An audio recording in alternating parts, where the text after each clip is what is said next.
Big reveal.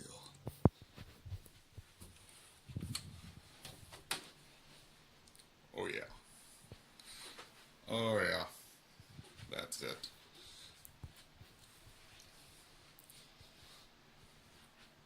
This is my brand new cockpit. Been dreaming about this thing for about 2 years now, and finally had the funds to get it, so I got it. I think the first thing you'll realize is, unlike my last one, it's not made out of PVC. This is the Obutto R3volution chassis. It's a very popular one. I like it a lot. All steel, powder coated. Monitor stands. The monitor stand and the actual chassis itself here are two different pieces. As you can see, my wire management skills aren't very good. I just kind of whatever. But anyway, I'm going to go over this thing a little bit. Like I said before, Obutto R3volution chassis. It's very nice, very adjustable. Took a long time to put together. It came in 5 different boxes. That's because I got a few optional accessories. The R3volution comes with the actual seat, the chassis itself, and a single monitor stand. I got the triple monitor stands, the triple monitor mount kit, which comes pretty much with this extra arm here on both sides. That's all that is. I got the acrylic tabletops, which honestly I didn't think I'd use that much, but they do come in handy for, you know, just setting stuff on top of there. They're really nice. I got the brand new Obutto 5.1 speaker mounts. There's the 2 for the back, and then the 3 up front. They just attach to the back of the monitor mounts, like so. My wheel is the Fanatec ClubSport base. First of all, absolutely beautiful base. Look at that. You see right down into it. The BMW M GT2 wheel, which I love. It's got lots of buttons. Alcantara grips. The structure is made out of steel. It's got a little bit of plastic here on the back, but it's very, very nice wheel. ClubSport V2 pedals.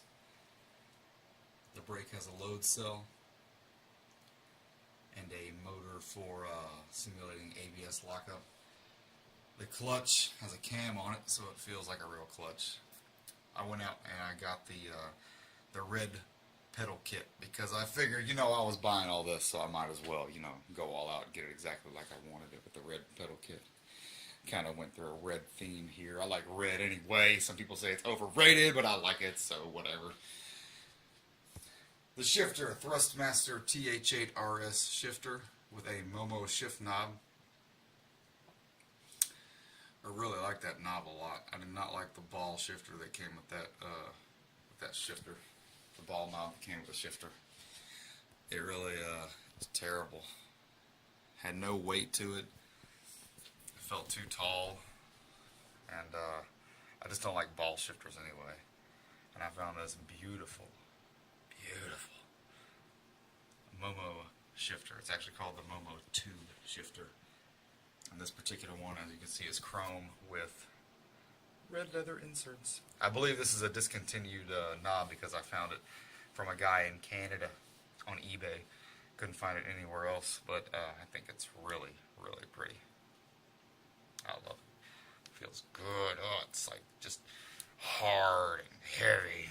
Feels so good with those aftergears. Speare Designs 2014 Race King button box. It's awesome.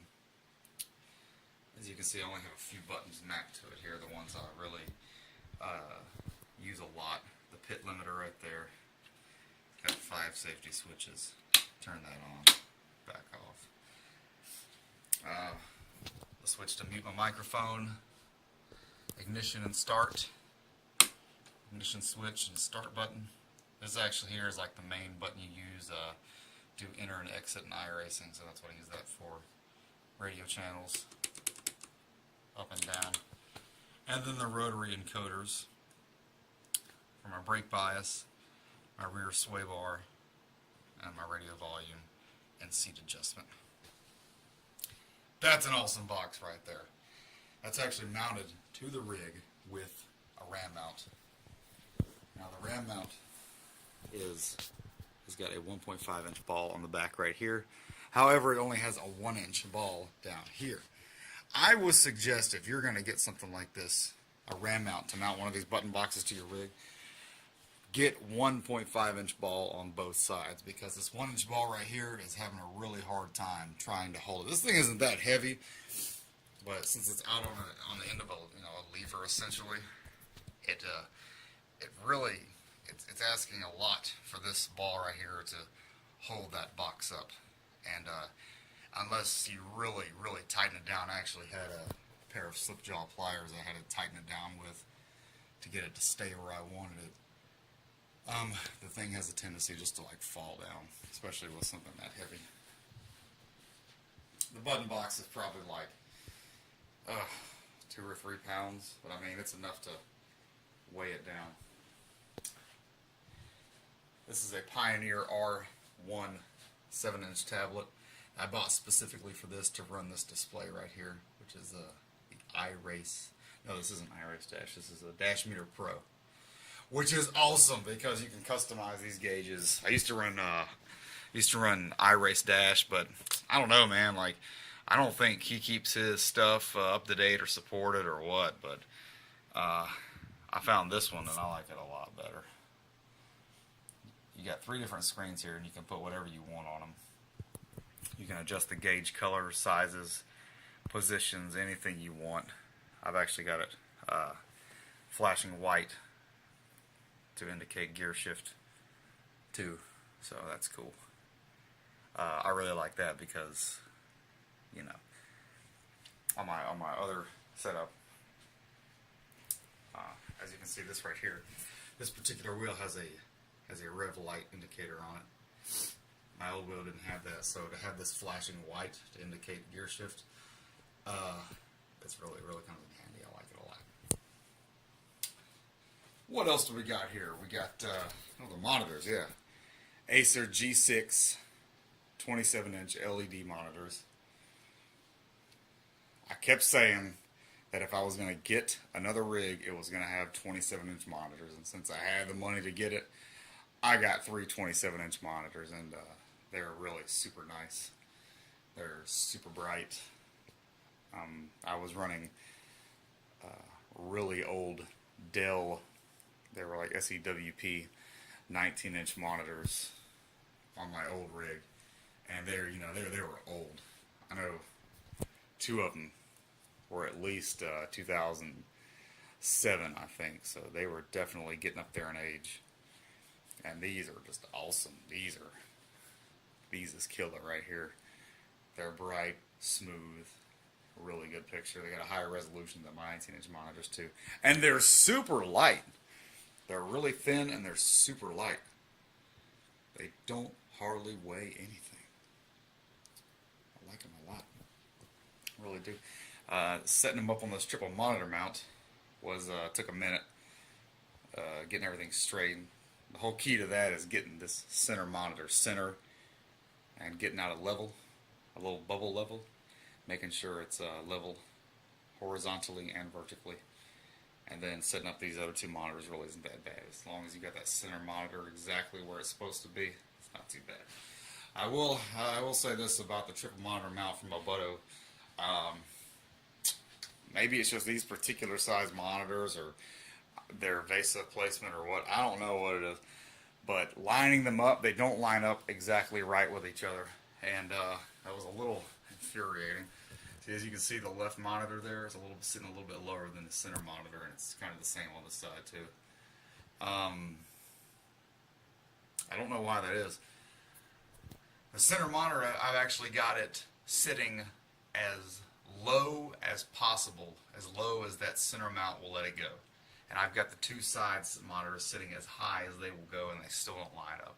So Obutto kind of needs to figure that out. It's just a little irritating. It's little stuff like that, you know.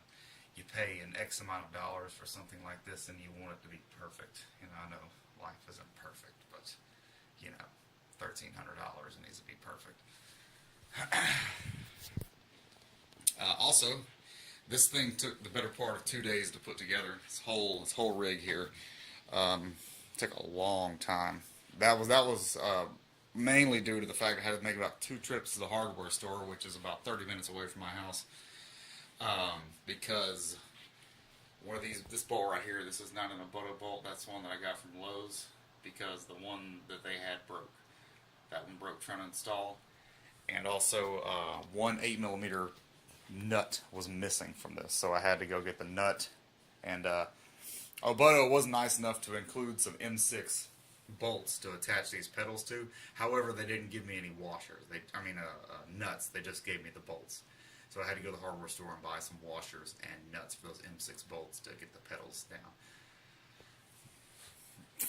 down. Speakers, Logitech Z506, I believe. 5.1 surround sound. They're really awesome. I'm actually having a hard time getting any sound out of this one. I'm not sure what's going on. All the connections are good. It's either my sound card or it's some internal hardware in the subwoofer that is not playing well. I don't know what's going on, but it still sounds pretty good anyway. Just that front left speaker is giving me a hard time.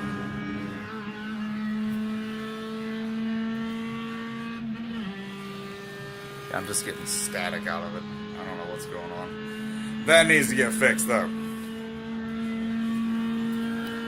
It's decent. It's okay. Don't know what's going on with that. I've never had a 5.1 surround sound hooked up. I've got a separate sound card specifically for these speakers, and I've had that sound card for about 2 years now, and I've never had it used it in 5.1 mode, so I don't know if it's the sound card or if it's the speakers or what, and I don't have any other 5.1 speakers laying around, so it is what it is. That's a small price. If anything had to go wrong, I'll take that. That's fine. Let's see, what else do we got here? Oh yeah, gloves. These are my K1 X, what do they call it? XRS, I think, outside stitch racing gloves. They're really awesome. I like them a lot. Also got a pair of, you stay there. Puma BMW M M shoes. Actually, Road and Track recommended these, and then I found them for sale for like $30 off retail, and they match my wheels, so you know, and they're red and black. I mean, come on, it was meant to be. These shoes were meant to go with this rig. Oh yeah, it's no big deal. Whatever, it is what it is. These are really nice shoes. Very good for heel to toe. That brake has got a load cell on it, so it's I used a Logitech Driving Force GT for a long time, which is pretty much like an entry-level wheel. Really terrible pedal and brake. Just, you know, plastic, and it wasn't very nice. But I used that thing for 2 years, and now all of a sudden I've got these top-of-the-line pedals here, and it makes a world of difference. After running through a few practice laps and practicing my heel to toe with the brake, that load cell on the brake is awesome. Load cell is supposed to make it feel more like a real brake instead of like, it's supposed to make it instead of what am I trying to say? When you push down the pedal with a load cell, you're using muscle memory instead of distance memory. So on the old brake, it was basically just a lever with a spring to bring it back, and so you don't realize it, but your brain is actually having to gauge how far you have to push that thing down, which distracts you from, you know, other things on the road. However, with the load cell brake mod, your leg is kind of doing the memory more than your brain is. In doesn't make any sense. But muscle memory, that's what it's all about.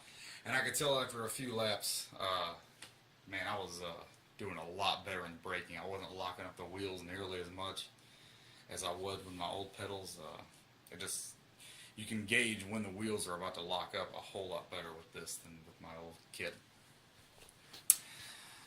Let's see, this right here is awesome. I just happened to come across a video on YouTube of a guy. There's actually lots of guys in flight simulators that use this thing. This thing is called the Trackir 5 motion tracking module. And that thing is awesome. Let me show you how it works.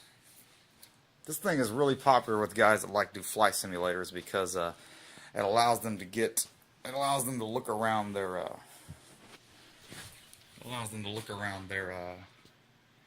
their cockpit without having to use a hat switch or a D-pad or anything. And basically what it is you get this little module up here and you set it up, and you've got this thing attached to your headset here. So, I forget what they call it. It's like the Track Pro or something like that. But here, let me show you how it works. It's pretty neat. You just place your headset on like so. And now, I don't know how well you can see this. Let me see if I can do that there. There you go. Now, you use your head to look around the car instead of having to use a hat switch like this. That's lame. Now, you just use your head to look around. And it works splendiferously. It takes a little bit of calibration to get it set it up, but I think I've got it pretty much dialed in where I want it. And yeah, it's awesome. It really is. The fact that you're able to look out of the side of your car just like that to see if there's anybody next to you or check your mirrors, it's awesome. It really is. It's really cool. I'm a big fan of that thing. Yeah. I don't know, it definitely adds to the realism, if anything. I like it a lot. Yeah, I'm a big fan of this rig, man. I've wanted this thing. I joined iRacing in 2012, and I really haven't gotten this much into sim racing until I joined iRacing. I think my first wheel I ever had was one of those black and yellow Mad Catz wheels that they had for Xbox, and it's when the first Forza came out. Me and some buddies played Project Gotham Racing 2 a lot, and then before we heard about Forza and we were all excited for it to come out, I got a wheel, got really hooked onto Forza. Then Forza 2 came out, and I got the white and silver Xbox 360 wheel. Love that thing. And then I ended up getting a Logitech Driving Force GT and Gran Turismo 5 for my PlayStation 3. Then ended up getting a wheel stand for that. Then I was perusing YouTube and I saw a video for the iRacing.com NASCAR World Championship Series, and that was like the coolest thing I'd ever seen. Like they had commentary, and they had all the drivers and stuff, and so then I looked into iRacing, and yeah, started really getting into it then. And then I got that Logitech Driving Force GT, and got my PC and hooked it up to the desk. And I started from there. After that, I got 2 more monitors. And after that, I was like, man, I want my own cockpit, so I built it out of PVC. That video is on this channel too. Then I started, raced on that for a long time, and then I wanted this. I saw the Obutto R3volution, and I wanted it so bad. Oh, I saw it. It was so beautiful. I mean, it's just. I mean, this is more than just, a rig to hold all your hardware. I mean, this thing is just. This video probably doesn't do it justice, but it's just amazing. I love this cockpit. I love this seat. I love this wheel. Ever since I saw that wheel. At iRace for Life 2013. Somebody had it there. I wanted it. I wanted that shifter. I wanted that button box. I wanted it all. And finally got the funds to get it all. And I'm extremely happy with it. Oh man, this is like my thing. This is like my hobby. Some people buy boats. Some people can afford to go racing in real life. This is what I chose to spend my money on, and I am extremely happy about it. I love racing, and this thing just took it to a whole nother level. I love this bad boy right here. There's my PC. Actually, this is pretty much the same PC I've had for 2 years, except this case is new. This is a CM Stormtrooper case. I wanted a big full tower ATX case, and this sucker is probably as big as they come. I like the case a lot. Internally, I've got, what is it, 8 gigabytes G-Skill Ripjaws 1600, I think, DDR3 RAM, Intel 3.1 gigahertz Sandy Rock CPU, I believe, XFX Radeon Double D graphics card. I can't remember how many. I think it's got 2 gig of memory. And then I got an ASRock motherboard. And actually, you know what? I ran 2 hard drives in this thing for a long time with a total of 500 gigabytes.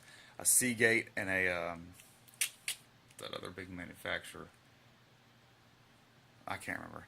They were both out of old Dell computers that I bought like in 2007, and man, they were still running until the day I took them out.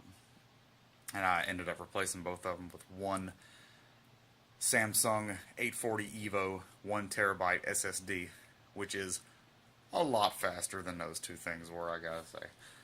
But that's just a little bit about my computer. 950 watt PSU. And a cup holder. Yeah, I love this bad boy right here.